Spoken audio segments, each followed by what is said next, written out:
오늘 함께 나누고자 하는 말씀은 기도에 관한 말씀이고요. 시편 89편 1절로 52절까지 전체 긴 내용을 다 읽을 수 없어서 짤막하게 4절까지만 함께 읽었습니다. 오늘 이 말씀을 함께 듣는 가운데에 여러분의 기도가 살아나고 여러분의 기도를 통해서 하나님의 놀라운 은혜를 경험할 수 있게 되기를 주님의 이름으로 축복합니다. 저는 믿음 생활하면서 또 믿음이 조금씩 자라가면서 또 목사의 자리에서 하나님 말씀을 조금씩 더 알아가는 가운데에 여러 가지 많은 변화들이 있는데 그 중에 하나가 기도의 변화입니다. 이전에는 기도니까 하나님께 구하는 거고 요청하는 거니까 내가 원하고 필요로 하고 바라는 것들을 구하는 기도가 참 핵심이었다고 하면 하나님을 알아갈수록 그리고 신앙생활을 하면 할수록 주님께서 원하시는 기도가 무엇인지를 조금 더 생각하게 되고 그 가운데 하나가 말씀을 붙잡고 기도하는 모습이 제일 변화된 모습 가운데 하나라고 말씀을 할 수 있습니다. 이 잔느 기용이라고 하는 이 사람이 예수를 깊이 체험하라라고 하는 책에서 이렇게 말한 바가 있습니다. 나는 여러분이 초신자라고 하는 그 생각을 하고 이런 이야기를 좀 하고 싶습니다. 주님께로 나아가는데 두 가지 방법이 있습니다. 첫째는 성경 말씀으로 기도하는 겁니다. 그리고 두 번째로는 항상 하나님의 임재를 기다리는 것입니다. 성경 말씀으로 기도하는 것이야말로 성경을 바르게 대하는 방식입니다. 그렇게 얘기를 했습니다. 저는 이 말이 참 마음에 와 닿더라고요. 성경 말씀으로 기도하는 것이 성경을 바르게 대하는 방법이라고 하는 이 말이 참 마음에 와 닿습니다. 그래서 저도 늘 애쓰려고 하는 그 가운데 하나가 그런 방식인데 제가 여기까지 또 이렇게 사역을 하면서 감당할 수 있는 그 믿음의 힘은 이사야 55장 8절로 9절의 말씀이 주시는 이 말씀으로 여기까지 왔다고 생각을 합니다. 이는 내 생각이 너희의 생각과 다르며 내 길은 너희의 길과 다름이니라. 여호와의 말씀이니라. 이는 하늘이 땅보다 높음 같이 내 길은 너희의 길보다 높으며 내 생각은 너희의 생각보다 높으니라. 목회 길을 걸어가면서 수많은 결정과 선택을 할 때마다 무엇이 옳고 그른지 고민할 때마다 내 생각보다 하나님의 생각이 더 높고 더 깊고 더 분명하지. 나는 이 말씀을 붙잡고 기도하면서 그때그때의 삶의 선택들을 결정하고 하나님께 기도하곤 합니다. 우리가 하나님에 대해서 반드시 알아야 될 것이 늘 많이 있지만 그 가운데 좀 오늘 말씀에 비춰서 한 가지를 소개하려고 한다면 하나님은 하나님의 당신의 자녀들과 약속을 맺으시고는 그리고 그 약속을 반드시 성취하신다는 겁니다. 하나님께서 우리를 구원하실 때 우리를 위한 놀라운 구원의 계획들을 우리랑 약속하지 않고 먼저 계획하셨잖아요. 그리고 계획하신 대로 반드시 이루셨다라고 하는 겁니다. 뿐만 아니라 이 땅에 오셔서 수많은 약속하신 대로 그렇게 걸어가셨고 행하셨고 그리고 또 그대로 성취하셨다고 하는 겁니다.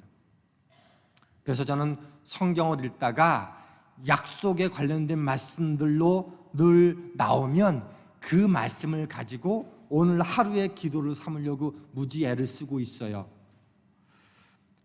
때로는 이해가 되지 않고 또 믿어지지 않는 말씀도 사람인지라 있을 때가 있지 않습니까? 그래도 약속하신 대로 오셨고 약속하신 대로 사셨고 약속하신 대로 부활하셨고 돌아가셨고 하나님 보좌에게로 돌아가셨으니 이 약속의 말씀은 반드시 이루시는 분이시지 그렇게 생각하고 늘 그 말씀을 붙잡고 기도하려고 합니다. 제가 이곳에서 목회하면서 몇 번 말씀을 한번 드렸던 기억이 있는데 저는 늦게 신학교를 가면서 고민하고 걱정인 것 가운데 하나가 뭐인가 하면 내가 신학교는 공부하지만 목회 현장에 제대로 나갈 수 있을까? 나를 끌어줄 사람도 없고 나를 밀어줄 사람도 없는데 이 전도사 생활과 부교육자 생활을 제대로 할 수 있는 그 목회지가 나에게 주어질까? 담임 목회지의 길은 더더욱 어려운데 주어질까? 그런 생각을 되게 많이 했거든요. 그럴 때 제게 힘주었던 말씀이 무엇인가 하면 고린도전서 1장 19절로 29절에 있는 말씀이에요. 그 내용을 쭉 압축하면 그런 거죠. 하나님은 약한 자, 미련한 자, 없는 자, 천한 자, 멸시받는 자를 택하셔서 하나님의 도구로 쓰신다라는 말씀이 그 주요한 내용입니다. 하나님이 이 말씀이 틀림없다면 나 같은 사람도 하나님께서 도구로 들어 쓰실 거야. 이 길 걸어가게 하셨으니 또 그 이의 길도 걸어가게 하실 거야 라는 말씀으로 그 말씀을 붙잡고 기도하고는 했습니다. 그럼에도 불구하고 약하고 연약하기 때문에 의심되고 속상하고 힘들 때, 그리고 때때로 믿어지지 않는 일, 제가 특별히 청소년 때에 가장 많이 고민했던 것 가운데 하나가 무엇인가 하면 죽음 이후의 삶, 죽음 이후의 세상에 대해서 고민을 되게 많이 했습니다. 저 뒤에 누군가가 잠깐 방문했는데 한 분이 좀 가이드를 해주시면 좋을 것 같습니다. 외국 분이신데요. 참 믿겨지지 않는 것들, 죽음 이후의 세상, 이런 것들이 믿음의 길을 걸어가면서도 그런 고민을 되게 많이 했거든요. 그러다가 창세기 1장 1절 말씀을 읽고 모든 문제가 완벽하게 해결이 됐어요. 태초에 하나님이 천지를 창조하시니라. 무엇인가가 만들지 않고 되어지는 있는 게 있는가? 볼펜 하나도 종이 하나도 누군가가 만들지 않으면 안 되는데, 이 놀란 우주의 신비, 우리 지난주 4월 8일 날 개기식 일어나면서 정말로 그 신비, 태양과 지구, 그 달과 지구가 일직선으로 막으면서 이 달이 태양을 가리는 이 현상, 그러면서 수많은 사람들이, 수많은 과학자들이 그 시간 동안에 수많은 동물들과 수많은 것들을 연구하도록 그렇게 많이 집중했었던 일들이 있지 않아요? 그런 것들도 보면서 이 놀라운 신비를 어떻게 착오 없이 하나님이 만드셨을까? 그게 믿어지기 시작을 하니까 다른 모든 것들은 다 믿어지는 거예요. 저는 그 이후로 성경의 어떤 것도 믿지 않아지는 게 없어요. 동정녀 탄생, 주님의 죽으심과 부활,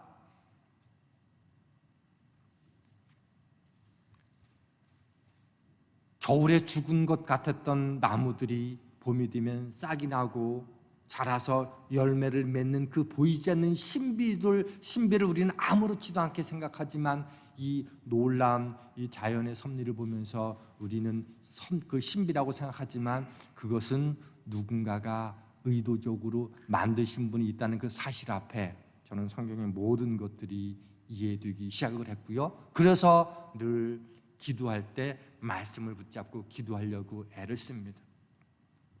우리가 함께 읽은 시편 89편의 말씀은 다윗의 고백이 담겨져 있는 시입니다. 이 89편 안에는 유달리 많이 나오는 단어가 있는데 그게 하나님의 인지하심, 하나님의 신실하심이라고 하는 단어예요. 1절에 보니까 내가 여호와의 인지하심을 영원히 노래하며 주의 성실하심으로 대대에 알게 하리라. 그리고 8절도 보면 이렇게 돼 있어요. 여호와 만군의 하나님이여 주와 같이 능력 있는 이가 누구리까? 여호와여 주의 성실하심이 주를 둘렀나이다. 하나님의 그 성실함이 너무도 커서 하나님의, 내가 볼 수 없는 하나님이지만 그분 존재 자체가 성실로 꽉 차 있다라고 이렇게 표현을 하고 있습니다. 요 성실이 어떤 의미에서 쓰여져 있는가 하면, 하나님은 약속하신 하나님인데 그분의 성실하심 때문에 약속하신 것은 다 지키시는 분입니다 라고 하는 표현에서 이 성실하심이라고 하는 단어가 쓰여졌습니다. 6절에 보면 이렇게 기록되어 있어요. 무릇 구름 위에서 능히 여호와와 비교할 자가 누구인가? 신들 중에서 여호와와 같은 자 누구이리니까? 여기서 말하는 신들은 다양한 민족들에서 자기들이 만들어 놓은 신들을 말하는 거죠. 그런데 하나님과 비교할 수 없는 그 존재, 그분이 어떤 분이다? 신실하시다라고 고백하고 있는 거죠. 우리가 하나님의 약속을 알게 되고 그리고 그 약속을 이루신 분이라고 하는 것을 믿는 자, 그래서 내 인생 속에서 약속을 믿고 기도했더니 하나님이 응답해 주셨네 라고 여겨지는 그 사람은요, 하나님 앞에서 기쁨을 고백하게 되고 하나님을 찬양할 수 없게 되지 않습니까? 그래서 이 89편 15절도 이렇게 말씀해 주고 있습니다. 즐겁게 소리칠 줄 아는 백성은 복이 있나니 여호와여 그들의 주의 얼굴 빛 아래서 다니리로다. 하나님의 말씀 붙잡고 기도했던 결과 하나님이 응답해 주셨다는 사실 때문에 이것처럼 복이 있는 게 없는 거지 라고 생각하고 하나님을 찬양하고 즐겁게 고백하는 인생이 된다는 거죠. 그래서 16절들은 이렇게 또 말하고 있어요. 그들은 종일 주의 이름 때문에 기뻐하며, 그분의 이름의 속성이 뭐예요? 신실하심, 성실하심, 그분의 그 이름 때문에, 그분의 그 성실하심 때문에 약속을 붙잡고 기도하면 응답해 주시는 그분, 그래서 기뻐할 수밖에 없다라고 이 시편 89편의 다윗은 고백하고 있습니다. 근데 이 89편 말씀 가운데에 이 다윗의 고백인데, 이 말씀 한가운데 다윗과 맺으신 언약의 이야기가 그 이후로 쭉 펼쳐지고 있는데요, 3절과 4절 말씀은 이렇게 말씀해 주고 있어요. 주께서 이르시되 나는 내가 택한 자와 언약을 맺으며, 택한 자는 다윗입니다. 내 종 다윗에게 맹세하기를 내가 네 자손을 영원히 견고히 하며 네 왕위를 대대에 세우리라 하셨나이다.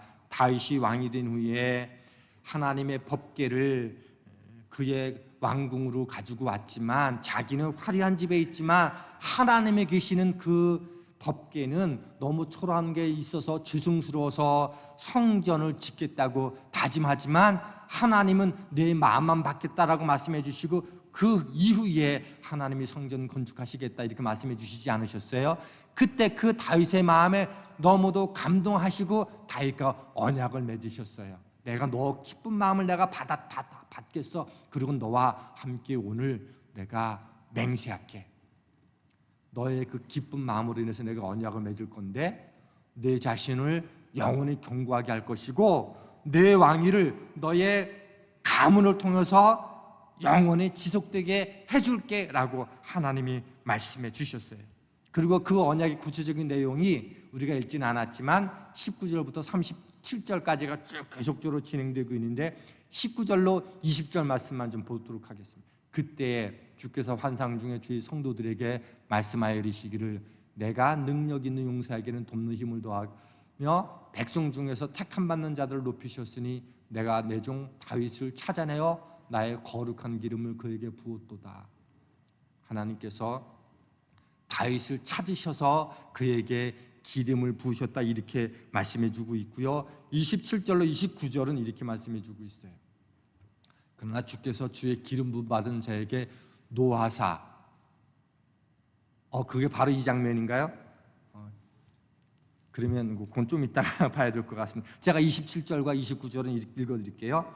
내가 또 그를 장자로 삼고 세상 왕들에게 지존자가 되게 하며 그를 위하여 나의 인자함을 영원히 지키고 그와 맺은 나의 언약을 굳게 세우며 또 그의 우순을 영구하게 하며 그의 왕위를 하늘의 날과 같게 하시리로다 이렇게 말씀해 주고 있어요. 근데 갑자기 38절 이후로 넘어가면 분위기가 이상하게 확 바뀝니다. 이렇게 돼 있어요. 38절에 39절이 그러나 주께서 주의 기름 부음 받은 자에게 노하사 물리치셔서 버리셨으며 주의 종의 언약을 미워하사 그의 관을 땅에 던져 욕되게 하셨으며, 하나님께 항변하듯이 이렇게 얘기하고 있어요. 하나님이 기름 부음 받은 사람을 통해서 그 나라가 영원히 지속되게 하고 강성하게 될 거라고 말씀해 주셨는데 지금 왜 노하셔서 저를 물리치시고 버리셨고 언약을 왜 미워하시는 것처럼 그 관을 땅에 던져서 욕되게 하십니까? 아마 어떤 일인지는 모르겠지만 다윗이 지금 어떤 상황 앞에 깊은 고난 가운데 이렇게 지금 자신을 표현하고 있는 거지요. 그러면서 30절과 32절에 이렇게 말씀해 주고 있어요. 만일 그 자손이 내 법을 버리며 내 규례대로 행하지 아니하며 내 율례를 깨뜨리며 내 계명을 지키지 아니하면 내가 회초리로 그들의 죄를 다스리며 채찍으로 그들의 죄악을 벌하리로다.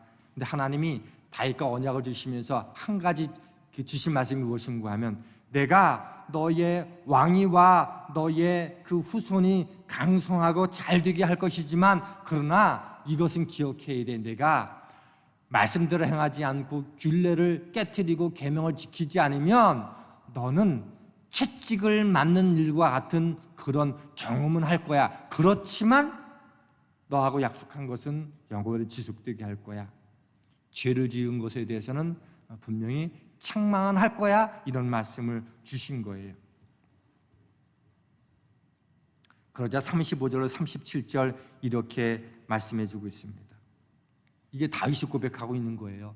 예, 저의 영원한 나라와 왕위를 지켜주실 거라는 거 제가 믿어요. 그리고 잘못한 것에 대해서 책망하신다는 말씀도 제가 믿어요. 그런데 이렇게 기도하고 있는 거죠. 내가 나의 거룩함으로 한 번 맹세하였은즉 다윗에게 거짓말하지 아니할 것이라. 하나님이 그때 말씀하시기를, 제가 잘못한 것에 대해서는 제가 책임집니다. 그러나 하나님 거짓말하지 않는다고 말씀해 주셨잖아요. 후손은 장구하고 왕위는 해같이 항상 있는 것처럼 그렇게 지속되게 해주신다고 말씀해 주시지 않으셨습니까? 라고 기도하고 있는 거예요.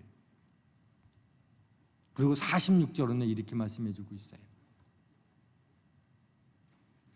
여호와여, 언제까지니까 스스로 영원히 숨기시리이까? 주의 노가 언제까지 불붙듯 하시리이까? 그리고 49절, 주의 성실하심으로 다윗에게 맹세하신 그 전에 인자하심이 어디 있나이까? 지금 뭔지는 모르겠지만 하나님 앞에 책망받고 심판받는 것 때문에 뭔가 깊은 고난의 자리가 한가운데 있어요. 그런데 다윗이 무엇을 붙잡고 기도하고 있는가 하면, 하나님, 제게 약속하시고 하나님은 거짓말하지 않으신다고 말씀해 주셨고 하나님은 인자와 성실로 가득 찬 분이라고 말씀해 주셨으니까 언제까지 하나님 나로 하여금 이 고난의 자락에 머물러 있도록 할 거예요? 언제까지 하나님의 성실하심을 제 가운데 드러내시는 것들을 방치하실 거예요? 언제까지 하나님 회복시켜 주시지 않을 거예요? 그렇게 하나님의 언약의 말씀을 붙잡고 다윗이 간절히 기도하고 있습니다.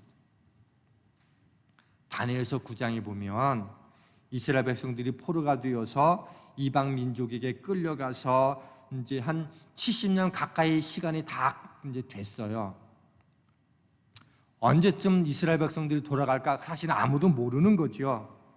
이제 기도할 힘조차도 빠져버리고, 그러던 어느 날 다니엘이 이 왕의 서고에 들어가서 이체저책 보다가,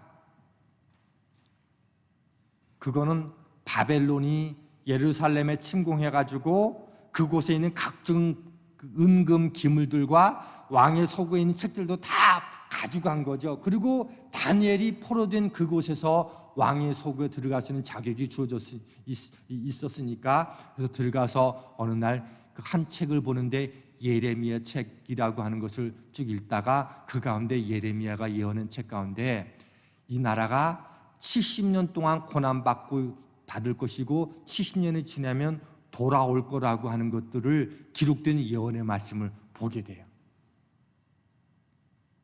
그리고는 그 예언의 말씀을 붙잡고 하나님 앞에 간절히 기도합니다. 그게 다니엘서 9장 4절 말씀입니다. 나는 주 하나님 나는 주 나의 하나님께 기도하면서 백성의 죄를 고백하고 아뢰었다. 위대하시고 두려우신 주 하나님, 하나님을 사랑하며 하나님의 계명을 지키시는 사람들에게 언약과 인자를 베푸시는 하나님. 이 세 번역으로 옮겨놨는데요. 이렇게 하나님의 언약의 말씀을 붙잡고 하나님 그 인자를 베푸시는 분이시니 이제 때가 되었으니 하나님 이 민족을 돌아가게 해주세요. 그리고 간절히 기도합니다. 근데 뭐라고 기도하고 있는가 하면 주를 위하여 한다라고, 주를 위해서 이 문제를 해결해 달라고 기도하는데, 그게 17절 말씀에 이렇게 기록되어 있어요. 그라온즉 우리 하나님이여, 지금 주의 종의 기도와 간구를 들으시고 주를 위하여 주의 얼굴빛을 주의 황폐한 성수에 비추옵소서. 주를 위해서 하나님이 이 기도를 들어주시는 것은 주님이 하신 말씀, 주님의 백성들을 영원의 귀성대비를 두면 하나님의 이름이, 영광이 땅에 처박혀지는 것과 다름없는 것 아닙니까? 그러니 하나님 말씀하셨으니, 언약하셨으니 하나님 이름 때문이라도 이제 돌이켜주세요. 이렇게 기도하고 다니엘이 기도했습니다. 그러나 우리는 이런 생각을 할 수 있잖아요. 하나님이 70년만 지나면 이 땅을, 이 백성들을 회복시켜 주신다 했으니까 내가 기도하든 안 하든 하나님의 때가 되면 이 백성들을 포로해서 자유케 해주실 것 아닙니까? 우리 그렇게 생각할 수 있어요. 당연히 그럴 수 있습니다. 그런데 하나님 우리에게 기도를 주신 이유는 무엇인가 하면, 기도하다가 하나님의 뜻을 깨닫고 그래서 하나님 뜻 안에서 기도하면서 간절히 나가는 사람들을 통해서 하나님은 당신의 역사를 이루어 가신다는 거예요. 그래서 하나님의 약속은 변치 않지만 기도할 이유가 거기에 있다는 거예요. 그리고 기도하는 사람만 이 일이 하나님을 통해서 이루어진 것임을 알 수 있기 때문에 우리는 언약이 있어도 기도할 이유가 있는 거예요. 우리는 때때로 죄를 짓고 믿음이 무너지는 경험을 합니다. 그런 순간이라도 우리가 해야 될 일은 하나님의 약속을 붙잡는 거예요. 오늘 89편의 다윗이 지금 가장 절망적인 상황인데 어떻게 기도하더라? 약속을 붙잡고 기도하더라는 거예요. 다니엘도 그렇게 기도했습니다. 그리고 하나님은요, 우리가 실수했거나 죄를 지어서 하나님 앞에 회개하면 용서하시 우리를 깨끗하게 하셔서 다시금 하나님과 깊은 관계로 나아가도록 허락해 주신다고 말씀해 주셨어요. 우리가 한 가정에서 부모와 자녀가 늘 살간 관계로 있는 건 아니죠. 자녀가 부모가 볼 때 마음에 안 들고 아쉽고 이건 저렇게 살았으면 좋겠다 싶을 때가 있어요. 근데 자녀가 자기의 잘못을 온전히 깨닫지 못해도 시간이 흐르면 부모의 마음은 바뀌기도 있죠. 어느 순간인가 받아주고 또 용납해주고 화해해요. 그런 것이 평생 동안 반복되는 게 건강한 가정인가? 아니라는 거예요. 부모가 잘못했든 자녀가 잘못했든 하나님과 우리의 관계 속에서 하나님이 잘못하는 법은 없지만 이 땅에 존재하는 부모나 자녀나 누군가가 잘못할 수 있을 때 잘못을 용서를 구하고 화해를 요청하게 될 때 그 가정은 더욱더 살갑고 더욱더 평안히 그리고 성숙한 성장하는 가정이 되는 거죠. 하나님과 우리의 관계도 마찬가지라는 거예요. 우리가 하나님의 약속을 붙잡고 기도의 깊은 자리에 나간다는 것은 하나님과 더 깊은 관계를 맺는다는 뜻을 담고 있습니다. 이런 사람이 드리는 기도는요, 늘 주세요, 주세요, 주세요 라고 하는 기도는 완전히 다른 기도로 바뀌어지게 되는 거죠. 그렇게 다른 기도를 하게 될 때 하나님 뜻을 구하게 되어지고 그런 사람을 통해서 하나님의 역사는 늘 펼쳐져 갑니다. 60년 동안 1만 명이 넘는 고아들을 돌봤던 조지 물러가 붙잡았던 약속의 말씀이 있어요. 시편 68편 5절 말씀은 그의 거룩한 처소에 계신 하나님은 고아의 아버지며 과부의 재판장이라. 그리고 빌립보서 4장 19절에 나의 하나님의 그리스도 예수 안에서 영광 가운데 그 풍성한 대로 너희 모든 쓸 것을 채우시리라. 이 두 가지 말씀을 붙잡고 기도한 결과 1만 명이 넘는 그 아이들을 그가 사역하는 동안에 한 끼도 굶기지 않고 하나님이 공급해 주셨어요.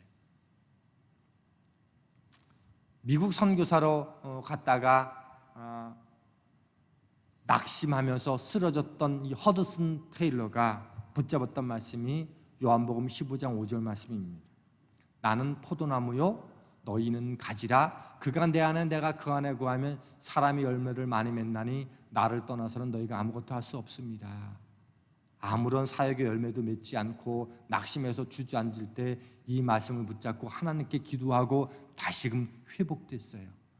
그럼에도 불구하고 하나님 안에 거할 때 하나님이 주시는 열매를 맺을 수 있다는 것을 알게 된 거죠. 그래서 그는 이 말씀을 붙잡고는 그 이후로는 자기 인생은 그렇게 결정했다고 합니다. 사람에게는 두 가지 선택만 있다. 이 말씀을 붙잡을 것이냐 안 붙잡을 것이냐라고 하는 거예요. 선교사 리빙스턴, 아프리카 선교사를 했던 리빙스턴은 두 가지 약속을 평생 붙잡고 기도했다고 합니다. 하나가 요한복음 14장 18절 말씀입니다.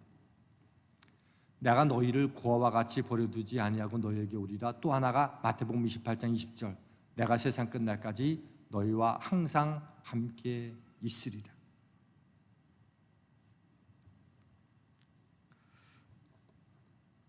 수많은 믿음의 선진들과 하나님의 일꾼들이 삶의 수많은 위기와 어려움 가운데서 그들을 지탱해줬던 기도는 그냥 단순히 해주세요라는 기도가 아니라 하나님의 약속의 말씀을 붙잡고 기도했다는 겁니다. 왜요? 하나님은 약속하신 것 반드시 이루시는 분이라고 말씀해 주셨고 실제로 그러셨음을 알았기 때문입니다. 저는 오늘 말씀을 듣는 여러분과 저희 마음과 앞으로의 삶 속에서 막연한 기도보다 하나님의 약속의 말씀을 읽다가 내 안에 다가오는 은혜의 말씀을 가지고 늘 붙잡고 기도하며 흔들리지 않게 되기를 바랍니다. 그런 의미에서요, 우리가 가지고 있는 성경책은 너무도 중요한 책인 거예요. 왜냐하면 하나님의 약속과 응답이 있는 그 기록이 있기 때문입니다.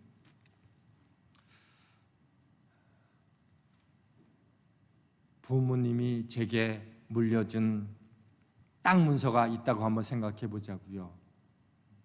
나중에 알았어요. 그래서 그 땅 문서를 가지고 거기를 갔더니 다른 사람이 그 땅을 차지해서 농사를 짓고 있는 거예요. 제가 어떻게 해야 될까요? 땅 문서를 들이밀면서 이 땅은 제가 물려받은 땅입니다 라고 말해야 되는 거예요. 그래야지 제가 그 땅을 통해서 풍요를 누릴 수 있게 되는 거예요. 근데 저는 성경이 그와 같다라고 생각을 해요.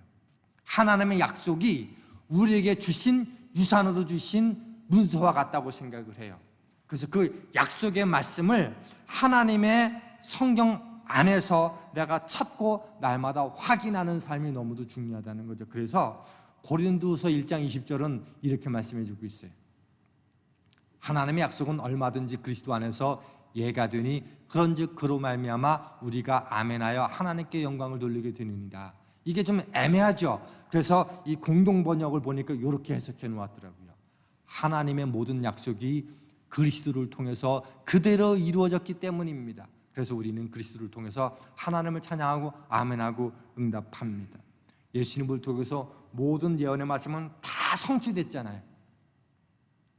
그래서 예수님의 생애와 삶이 뭐예요? 우리에게 응답받는 약속에 대한 놀라운 샘플이 된다라고 말씀해 주고 있습니다. 전 여러분이 이 말씀을 꼭 붙잡았으면 좋겠습니다. 왜냐하면 말씀하신 것은 다 이루시기 때문입니다. 이 말씀이 주어진 당시에 많은 이 그리스도인들은 도저히 불가능한 것 같고 현실성이라고는 조금도 없었던 때에 주신 말씀인 거예요. 그런데 그대로 이루셨어요. 그의 나라가 영원히 지속될 거라고 하는 것이 단지 솔로몬 이하 그 후손들의 나라가 아니라 결국은 예수 그리스도를 통해서 완전한 그 나라가 영원히 지속될 거라고 말씀해 주셨고 그 약속대로 그분은 우리에게 또 오실 겁니다. 사도 바울도 당시의 존재는 정말 초라하고 보잘것없는 존재였지만 로마 제국 유대교의 핍박, 우상과 미신들이 진리인장 여겼던 그곳에서 그는 옥에 갇힌 그냥 그리스도인일 뿐이었어요. 그리스도 예수쟁이라고 이름 불렸던 그리스도인들 이름뿐이었지만 그 약속의 말씀이 그에게 생명이 되었기 때문에 결국은 감옥에서 순교의 길도 기꺼이 걸어갈 수 있습니다. 그가 붙였던 약속의 말씀이 그렇게 그를 위대한 사람 만들었습니다. 오늘 우리가 살아가는 삶은 여전히 낙심이 있고 좌절이 있고 실망이 있고 갈등이 있고 번민이 있으며 오늘 이제 예배에 참석한 여러분의 마음과 삶의 자리마다 여러 가지 걱정과 염려가 있을 겁니다. 그럴 때 우리는 어떻게 기도해야 될 것인가? 당연히 문제를 붙잡고 기도하지만 오늘 읽은 그 말씀 속에서 내게 주신 약속의 말씀을 붙잡고 기도하고 성경을 읽다가 약속의 말씀이 여러분에게 읽혀졌을 때 그 말씀을 붙잡고 기도하십시오. 그러면 여러분의 삶의 자리가 녹록지 않고 힘들어도 여러분을 지탱하는 능력이 될 것입니다. 제가 아주 좋아하는 그 경구 같은 말 하나가 있는데 예수 그리스도가 없는 유대인들이지만 그 유대인들이 고백하는 하나가 있어요. 그들은 적어도 형식적인 것 같지만 안식일을 철저히 지키잖아요. 그런데 이렇게 말해요. 내가 안식일을 지켰다고 생각했는데 지나고 보니 안식일이 나를 지켰다, 이렇게 고백을 해요. 저는 이것이 오늘 우리에게도 동일한 말씀이라고 생각해요. 내가 주의를 지켰다고 생각하지만 사실은 내가 주의를 온전히 하나님 앞에 드린 그 은혜가 나를 살리게 되는 거죠.